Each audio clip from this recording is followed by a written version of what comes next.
France Bleu 107.1, le Paris Saint-Germain en direct. Bruno Salomon, Pierre Ducrot. Ignatius nous dit, messieurs, situez un peu plus le ballon sur le terrain. Ben voilà, vous allez l'avoir avec Di Maria. Di Maria pour Mota, on est dans le camp des Parisiens. 40 mètres du but de Trapp, on arrive près de la ligne médiane. On passe côté droit pour Edinson Cavani qui change de côté, qui joue Kurzawa. Allez, avec Layvin Kurzawa. Layvin qui donne maintenant à Thiago Motta. On lève la tête, Thiago Motta. Et après maintenant 11 minutes de jeu, toujours 0-0. Mais nette domination territoriale en tout cas du Paris Saint-Germain. Et le ballon est de Thiago Silva, c'est rentré, c'est pour Greg Van der Wiel. C'est bien Bruno.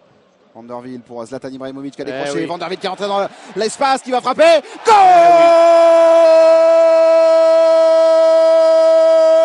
Le face-à-face est réussi pour Grégory Van der Wiel sur cette passe magnifique de Zlatan Ibrahimovic en profondeur. Somptueuse. Et Grégory Van der Wiel qui déboule côté droit, qui rentre comme dans du beurre dans cette défense champenoise et qui se présente en face-à-face avec Carasso.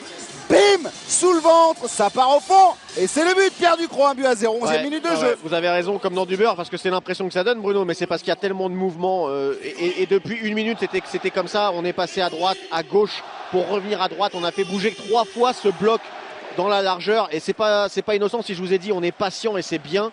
C'est parce qu'on est patient, mais en faisant vivre le ballon à une touche de touche. Et les Rémois couraient partout pour essayer de boucher les espaces, les intervalles, pour pas prendre cette passe en profondeur. Mais à un moment donné, il y en a un qui lâche, ou il y en a un qui a 2 appels et qui sait plus trop lequel choisir.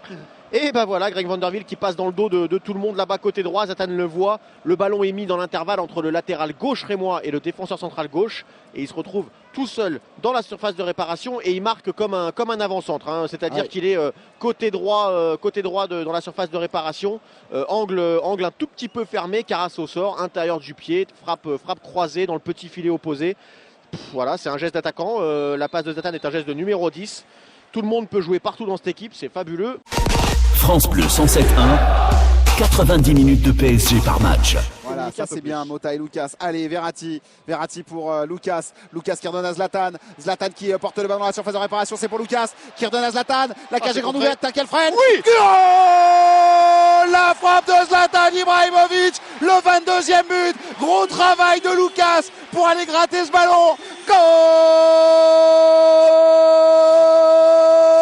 de Zlatan Ibrahimovic sur un super travail de Lucas qui a joué le Panzer là, qui est allé gratter tout ce qu'il pouvait. Et Marco aussi. Et voilà, le PSG, pas bien, mais le PSG qui fait le travail et qui reprend l'avantage avant la fin de cette première mi-temps, Pierre Ducrot. On part là-bas quasiment du milieu de terrain, aller à 35-40 mètres sur la ligne de touche, quasiment. C'est Lucas qui rentre comme il le fait souvent avec son pied droit à l'intérieur du terrain, qui trouve Marco Verratti. Et quand je dis que Marco Verratti va participer, c'est qu'il garde le ballon pendant 2-3 secondes pour attendre que Lucas lui passe dans le dos et il lui met le ballon au bon moment. Ça élimine 2 adversaires déjà sur la petite passe de 3 mètres de Marco Verratti dans les pieds de Lucas. Lucas qui continue, qui trouve Zlatan plein axe. Il continue encore sa course, Lucas, et il a bien fait parce que la première frappe de Zlatan est contrée. Il y a au moins 3-4 Rémois plus le gardien qui sont là dans les pieds de Zlatan. La deuxième, elle lui revient dessus. Bim, pied gauche, il y a un petit trou, il la glisse. Bravo messieurs, parce que c'était dans un temps faible là qu'on marque. Le Paris Saint-Germain n'était pas au mieux.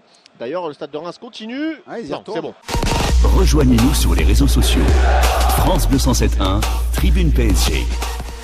On n'a pas notre mot à dire, hein, mon Bruno. Ah bah moi je suis pour. Mais si on l'avait, Zlatan un an de plus, je signe tout de suite. Hein. Effectivement, je prends. Il est aussi. trop important. Ah, puis son nouveau rôle me plaît de plus en plus, moi, ce côté décroché. Puis... Il a une caisse physique incroyable. C'est d'ailleurs Laurent Blanc qui a dit qu'il est dans une très très bonne forme physique. Et puis c'est un garçon qui, on le connaît pas personnellement, mais ça transpire. Il a envie de gagner dès qu'il est sur un terrain, même à l'entraînement, paraît-il. Il a envie de gagner, voilà. Et ça, dans un groupe, il en faut comme ça. Il en faut beaucoup. Donc voilà, on peut pas se priver d'un garçon aussi efficace que ça au niveau des stats, aussi impliqué dans l'état d'esprit pour aller toucher la victoire dans chacune des compétitions. Voilà, c'est trop important. Alors il n'y a qu'une chose, c'est que dans un journal anglais, attention avec la ballon pour Marco Verratti, Zlatan Ibrahimovic, bien joué. C'est bien joué avec Adrien Rabiot, ça passe pas. Mais ça revient sur Thiago Motta, c'est bientôt la fin. On est avec 1 minute de temps additionnel, ça revient sur Layvin Kurzawa côté gauche, 35 mètres du poteau de corner, c'est pour Zlatan Ibrahimovic. Oh oui, la déviation de Edinson Cavani. Oh là là là. Le face-à-face est magnifique, la passe somptueuse de Zlatan Ibrahimovic. Goal pour le PSG. Le face-à-face est propre de la part d'Edi Cavani à 16 mètres. Zvlim, il la met au fond, petit filet droit. Moi, si je suis Nasser El Khelaifi, je lui prépare le contrat là, à la mi-temps. Je lui prépare un an de contrat.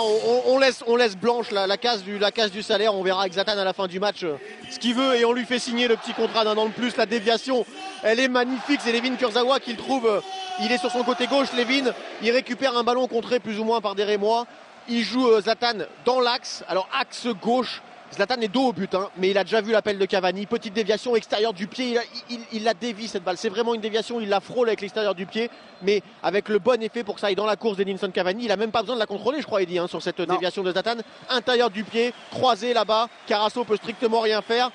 Tout va mieux. On a eu 12 minutes difficiles, mais dans lesquelles on a marqué 2 buts. Voilà, excusez du peu, quand on est en difficulté, nous on marque 2 buts. Effectivement, ça se passe comme ça du côté du Paris Saint-Germain. Et c'est la mi-temps ici. La mi-temps pour le Paris Saint-Germain face à Reims. Le score est de 3-1.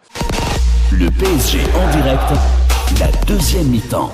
Et regardez qui est encore là, Zlatan pour aider Blaise Matuidi, entrée de surface de réparation, il va vouloir se retourner. Non, il va offrir ce ballon côté droit pour Greg Van Der Wiel. Deuxième, c'est pour Zlatan, à frappe, goal! Si, facile. Le Paris Saint-Germain au petit trot et cette frappe pied gauche, cette reprise pied gauche, à quoi? Tout juste 6 mètres, rim, ça part dedans. Ouais, il est à un tout petit peu plus puisqu'il est à l'extérieur du rectangle des 6 mètres. Ça paraît enfantin quoi, ce qu'on vient de voir. Il y a Zlatan, je vais repartir du début de l'action Bruno parce que c'est important quand même. Zlatan, même si c'est que contre une Ligue 1, ouais. bonjour Thomas, ouais. Il décroche dans le rond central. Une touche, il trouve Greg Van Der Wiel côté droit. Le ballon lui revient dans les pieds. 2 touches, une pour se retourner et faire un petit crochet sur un Rémois, une autre pour écarter côté gauche là-bas. C'est lui qui au départ de l'action fait côté droit, côté gauche. Le bloc Rémois n'a pas le temps de se déplacer. Lui continue sa petite action au petit trot. Zlatan pour aller se mettre dans la surface. Pendant ce temps-là, le jeu parisien s'est développé. Côté gauche, ça revient côté droit sur Greg Van Der Wiel. C'est Lucas qui a la bonne idée de la mettre à Greg Van Der Wiel tout seul côté droit. Greg Van Der Wiel, une seule touche, intérieur du pied. Deuxième poteau. Pour qui? Pour Zlatan qui est presque tout seul. Ça lui vient sur le pied, volé. Hein, c'est une volée au pied gauche, je crois, hein, qui nous met Zlatan. Volée pied gauche et cadré, voilà, trop forte pour que Carasso puisse intervenir. Et ben ça fait quoi? Ça fait 2 passes D et 2 buts pour Zlatan. On appelle ça un double-double. C'est ça. Vous qui aimez le basket. Le basket, hein, on va peut-être arriver au triple-double bientôt. Stade Français & Co sur France Bleu 107.1, c'est une bonne dose de rugby. Et une grosse pincée de sport, volleyball, basket, natation, handball, tennis, bref, toute l'actualité du sport. Une émission pour ne rien manquer des événements sportifs en Ile-de-France, une émission pour découvrir les champions de notre région et votre club de rugby parisien, le Stade Français, sous un autre regard, au-delà des performances et des résultats. Stade Français & Co, demain à 20h15 sur France Bleu 107.1.